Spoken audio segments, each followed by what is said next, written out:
with Jennifer Copeland and Rick Schutt. You're watching WSBT-22 News at 6. Well, just 24 hours after Indiana's governor signed a bill that clarifies the state's Religious Freedom Restoration Act, controversy continues to surround it. Critics argue the changes don't go far enough. They want to see the state's civil rights law extended to cover the LGBT community. WSBT-22's Patrick Roth is at the live desk. And Patrick, Democrats and the LGBT groups say even with the fix here, there's still a lot of room for discrimination in Indiana. That's right, Jennifer. The legislation that was passed yesterday only says RFRA cannot be used to deny services on the grounds of sexual orientation. But since Indiana does not include the LGBT community in its civil rights code, unless you live in a city like South Bend or Indianapolis that has a human rights ordinance covering the LGBT community, you can still get fired or be denied housing for being gay.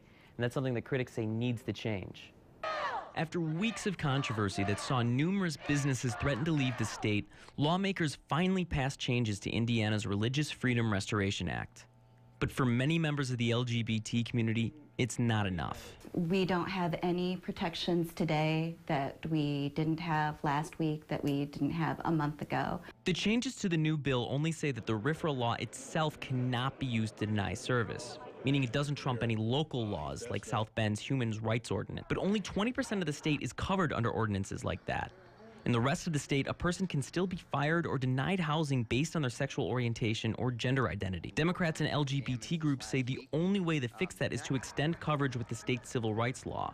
But some Republicans aren't so sure that's necessary. I don't believe there's that kind of discrimination that people are claiming that exists in the state of Indiana.